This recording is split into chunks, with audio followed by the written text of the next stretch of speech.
여기 16절에 서로 마음을 같이 하며 라고 되어 있습니다. 이 말씀 그대로 서로 마음을 같이 하라, 이렇게 말씀의 제목을 지어 보았습니다. 서로 마음을 같이 하라. 성경의 교훈 중에 신약에 와서 특별히 더 밝히 드러난 하나님의 뜻입니다.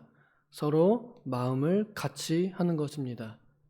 빌립보서에는 그리스도의 마음을 품어서 그 마음으로 하나 되어라 하고 더 명확하게, 더 구체적으로 가르쳐 주고 있습니다. 그럼 서로 같이 마음을 같이 하는 것이 어떻게 하는 것이냐에 대한 교훈을 우리가 함께 본문으로 읽었습니다. 이 말씀은 우리가 누구냐, 그리고 어떻게 살아야 되느냐에 대한 대답입니다. 우리가 같이 읽진 않았지만 12장 이 초반부에 보면은 그리스도 안에서 한 몸 되었다, 그리고 너희는 다 지체이다, 이렇게 말씀합니다.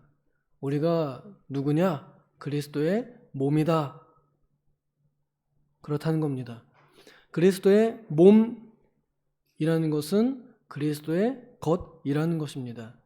이젠 더 이상 내가 나의 것이 아니요 나의 신실한 구주 예수 그리스도의 것이다 라는 겁니다. 그래서 이제는 내 마음대로 살면 안 되고 그리스도의 마음으로 살아야 됩니다. 그리스도께서 나에게 원하시는 그 마음을 따라 살아야 되고, 그리스도께서 가지신 그 마음을 나도 가져서 그리스도의 마음으로 살아야 합니다. 이젠 더 이상 내가 내 것이 아닙니다. 내가 내 것이 아닐 때 우리는 이기적인 사람이 아니라 이타적인 사람, 배려 있는 사람, 사랑을 넘겨주는 사람, 희생하는 사람, 그리스도의 십자가의 희생이 드러나는 사람이 되는 것입니다. 그리스도인이 칭찬을 받을 때 그때가 십자가를 따라서 본인도 의롭지만 죄인으로서 고난당할 때 칭찬을 받고요, 십자가를 짊어진 사람들이 희생하지 않으려고 하고 오히려 자기의 이익을 위해서 남을 희생시키려 할 때, 이걸 이기적이라고 하잖아요. 이기적일 때 그리스도인이 특히 욕을 먹습니다. 안 믿는 사람들이 이기적인 건 당연합니다. 근데 그리스도인들이 이기적인 거는 당연하지가 않아요. 그래서 욕을 먹습니다. 우리는 거룩한 부담감을 가지고 있습니다.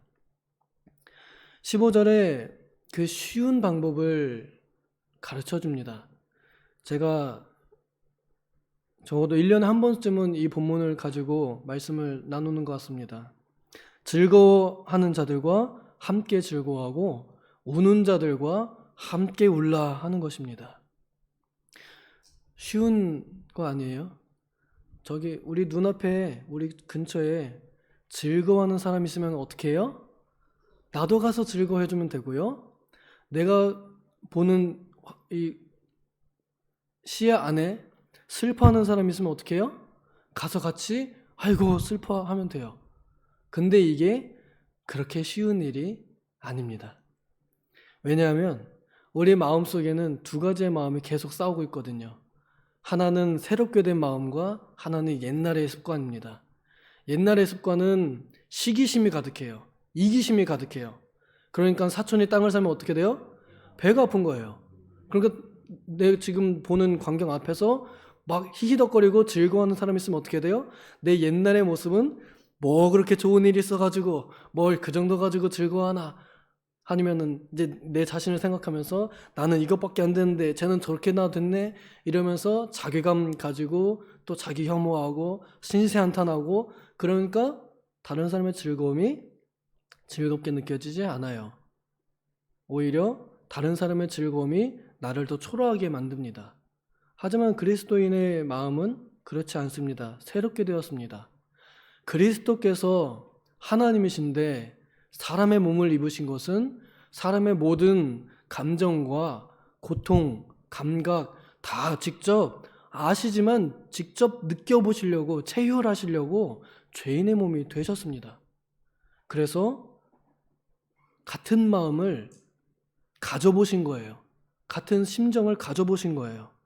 이게 그리스도인의 마음입니다. 다른 사람이 기뻐하고 있을 때 내가 그 기뻐함을 나도 한번 느껴보는 거고요.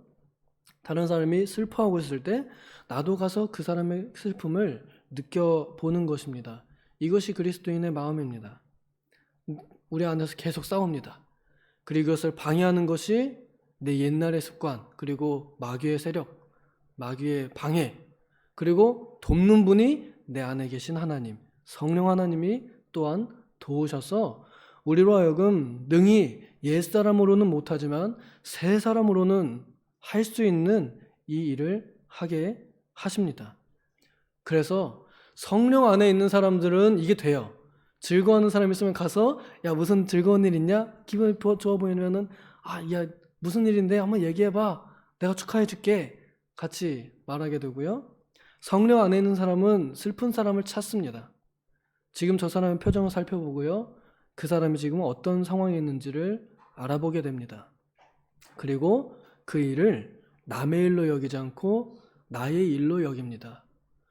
가깝게는 내가 겪었던 경험에 비추어서 공감하려고 노력합니다. 공감도 노력이 필요합니다. 그래서 사람이 슬픔을 겪는 일이 슬프지만 유익할 때가 있어요. 이럴 때 유익합니다. 다른 사람의 슬픔을 이해할 때 우리는 좀 더 이 슬픔이 유익합니다. 그래서 부모를 잃어본 사람이 부모를 지금 잃은 사람을 더 잘 위로할 수 있고, 병수발 해본 사람이 지금 병수발 하고 있는 사람을 더 위로하고 격려할 수 있습니다.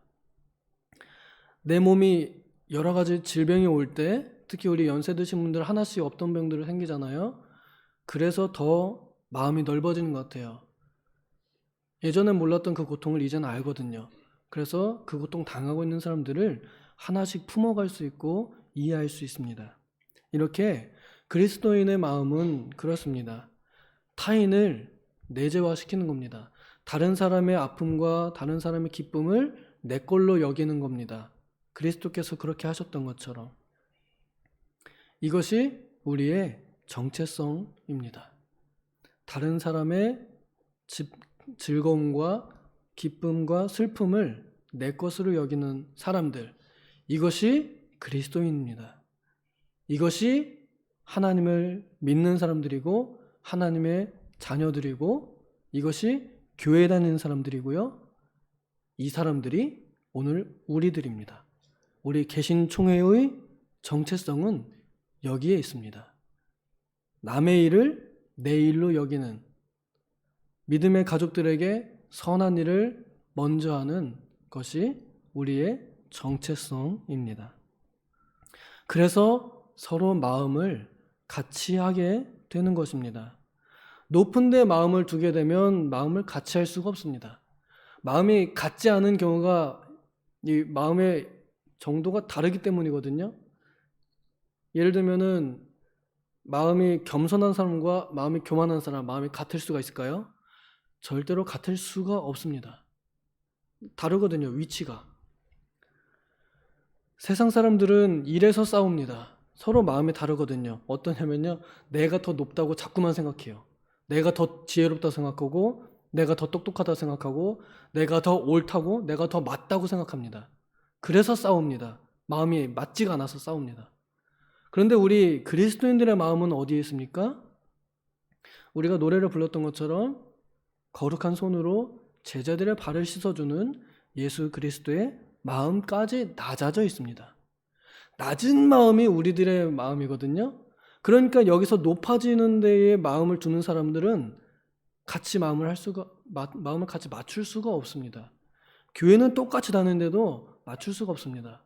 그래서 우리가 지향해야 할, 우리가 바라보아야 할, 우리가 가져야 할 마음의 단계는 어디냐면 제일 낮은 단계, 제일 낮은 곳, 그리스도께서 하필이면은 제일 낮은 곳에 있는 발에다가 손을 대신 것처럼 제일 낮은 곳에 다른 사람의 발에, 다른 사람의 신발에 신경을 좀 쓰는 그런 사람이 되어야 할 것입니다.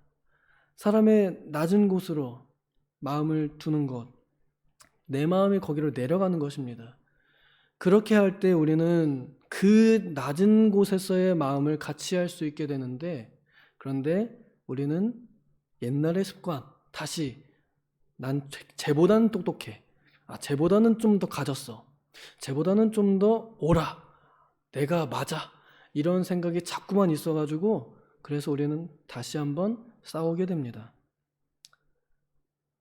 같이 교회를 다니는 사람들이라도 가진 재산에 따라서 친하게 지낼 사람과 멀리할 사람을 구분하거나 혹은 학식의 여부, 대학 나온 사람이냐 안 나온 사람이냐, 뭐 대학원 다닌 사람이냐 아닌 사람이냐, 대화가 되네 안 되네 이러면서 교회 안에서 예수 그리스도의 피 말고 대화할 주제가 또 뭐가 있겠어요? 자녀들이 좋은 대학에 갔냐 못 갔냐, 서울대 보낸 부모하고는 친하게 지내고 지방대 보낸 부모하고는 안 친하게 지내고, 우리에게 그런 게 뭐가 중요합니까? 마음을 같이 하여 낮은 대로 그리스도의 마음으로 가면, 그러면 재산이 얼마가 됐건 자녀가 어떤 대학을 나오건 가건 그런 거 전혀 중요하지 않습니다. 내가 더 있다고 해서 다른 사람들을 평가하거나 무시하거나 판단할 권리가 없습니다. 나에게 뭔가 도울 힘이 있다 그러면요, 그건 하나님의 것입니다. 하나님의 파워, 하나님의 힘인데, 근데 내가 착각해요. 내 힘이라고. 내가 노력해서 번 돈이니까 도와주고 말고. 그러니까 내가 도와주려면 판단해야 되잖아요. 그러니까 내가 평가해야 되잖아요. 이 사람은 도와줄 만한가 안 도와줄 만한가 평가해야 되잖아요. 마음을 낮은 대로 하게 되면은 성경이 명하는 대로 하게 되어 있습니다. 성령께서 감동 주시는 대로 따라가게 되어 있습니다. 판단하거나 평가하지 않아요. 마음에 감동이 오면 그냥 하는 겁니다. 근데 그걸 안 따라가니까 어떻게 돼요? 내 생각 따라가가지고 평가하고 판단해서 이 사람이 도와주면 나중에 배신할 사람인가 아닌가를, 내가 먼저 미래를, 나도 알지 못하는 미래를 내가 평가하고 판단해서 안 도와줌, 이렇게 합니다. 하나님의 뜻은 도와주는 것인데 그렇게 합니다. 봉사하는 것도 마찬가지입니다. 할까 말까를 고민할 때 성령께서 감동을 주시는 거는 저리 가라 하고 계산해 봅니다. 내가 이걸 하게 되면 이런 게 힘들어지고 이런 일이 생기고, 그러니까 결국엔 안 함, 이렇게 돼버립니다. 하나님의 뜻은 낮은 데로 내려가서 봉사하고 그리스도의 마음으로 섬기는 일인데 내 마음이 높아지니까 안 하게 됩니다. 그래서 모든 사람 앞에서 선한 일을 도모하게 되지 못합니다. 성경은 모든 사람 앞에서 선한 일을 도모하라 그랬잖아요. 여기는 모든 사람이라 하면 정말 모든 사람입니다. 교회가 교회 안에서 선한 일을 도모해야 되고요, 교회가 세상에서도 선한 일을 도모해야 됩니다. 그러니까 교회 안에서 이미 선한 일이 막 활발하게 이루어지게 되면 밖으로 그 선함이 드러나게 돼 있어요. 흘러가게 돼 있고 넘쳐나게 돼 있고 전달되게 되어 있습니다.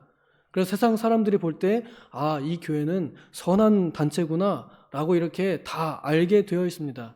그런데 이 교회 안에서 고여 있으니까, 물이 고였으니까 썩은 내가 교회 밖으로 나가게 된 겁니다. 그러니 세상 사람들이 교회를 볼 때 어떻게 해요? 냄새나. 교회가 냄새나. 이러면서 교회를 안 오고 교회를 손가락질하고 교회를 욕하게 되는 것입니다. 교회 안에 있는 사람들이 마음을 같이 하지 못하게 되니까요. 자꾸 자기가 높아져요. 그래서 다른 사람 판단하고 정죄하고 비방하고, 그리스도 안에서 한 마음 같은 마음 품으라고 그랬는데 그리스도께서도 내가 너를 정죄하지 않으니라고 하셨는데 우리는 정죄합니다. 우리는 판단하고 평가합니다. 그래서 같은 마음 되지 못하니까 선이 잘 도모가 되지 않습니다. 뭐 하나 합시다 이러면은 그거 왜 합니까? 반대부터 하고 막 일단 반대하고 보고 이러면서 아무 일도 안 되게 발 묶어 놓는 교회, 앞으로 나아가지 않는 교회, 그 자리에 주저앉는 교회가 되는 것입니다. 오늘 우리는 누구입니까? 그리스도의 것입니다. 그래서 내 마음대로 하면 안 됩니다. 그리스도의 마음대로 해야 합니다. 그래서 18절에 할 수 있거든 너희로서는 모든 사람과 더불어 화목하라고 했잖아요. 여기에 있는 할 수 있거든은 선택적인 게 아닙니다. 능력의 한계가 되는 한입니다. 능력의 한계가 되는 데까지 하라는 얘기입니다. 내가 얘랑은 화목할 수 있을 것 같아. 그러면 화목하는 거고, 내가 얘랑은 화목 못할 것 같아. 이러면 못한 게 그게 아닙니다. 선택의 여지가 아니라 한계의 선까지 하라는 겁니다.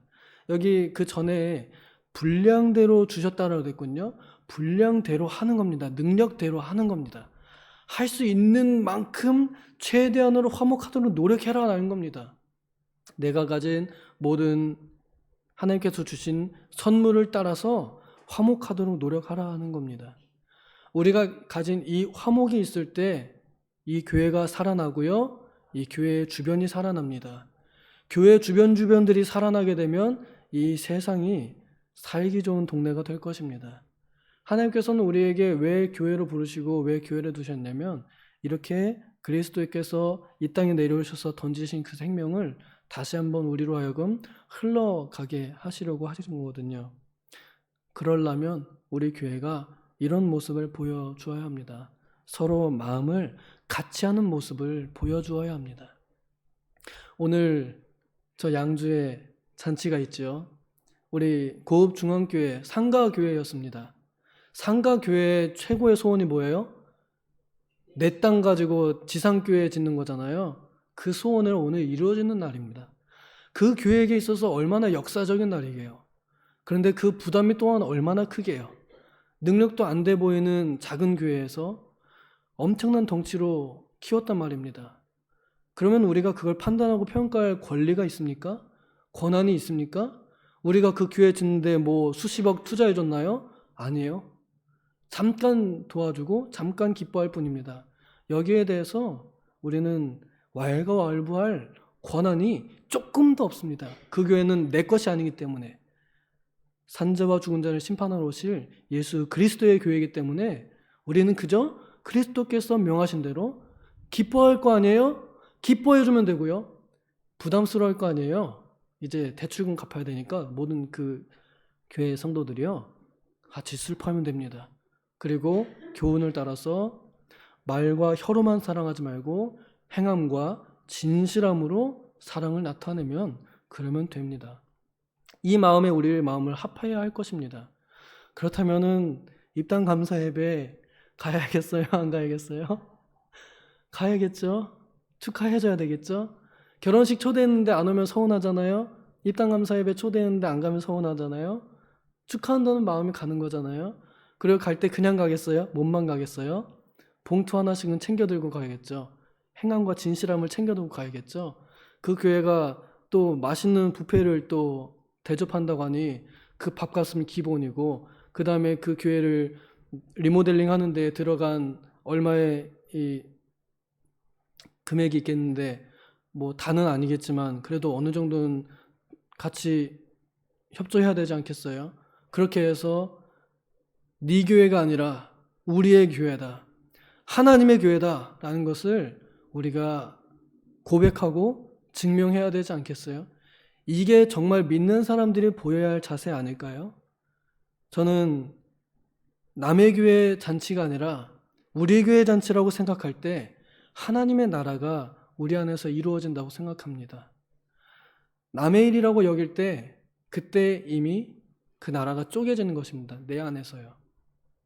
부디 바라건대 우리 안에서는, 우리 교회 안에서는 한마음, 네 교회가 아닌 내 교회다, 그리고 네 일이 아닌 내 일이다, 그리스도께서 품으셨던 마음을 우리도 품어서 그리스도의 영역이 우리 안에서 넓어지고 우리 교회로부터 넓어지는 역사가 이루어지기를 바랍니다. 기도하겠습니다. 하나님 아버지께서 세상을 주관하시고 교회를 다스리시며 교회에게 은혜를 주시고 또한 거룩한 부담감도 주시며 우리를 교회로 부르사 교회로 지으시고 하나님의 나라 세우셔서 이 땅에 하나님의 뜻이 하늘에서처럼 다시 이루어지도록 하는 일에 우리를 부르시고 사용하심에 감사를 드립니다. 주님, 우리가 누구인지를 분명히 알고 무엇을 해야 하는지를 이제는 알았사오니 주님, 우리가 주님의 것으로서 주님의 마음을 품어 즐거워하는 자들과 함께 즐거워하고 우는 자들과 함께 울며 낮은 데에 그리스도의 마음으로 같이 마음을 가지는 우리가 되게 하여 주시옵소서. 하여 세상이 볼 때 우리를 선하다 인정해주고 세상이 우리를 두고 칭찬하는, 그래서 하나님께 영광 돌리는 우리 교회 되게 하여 주시옵소서.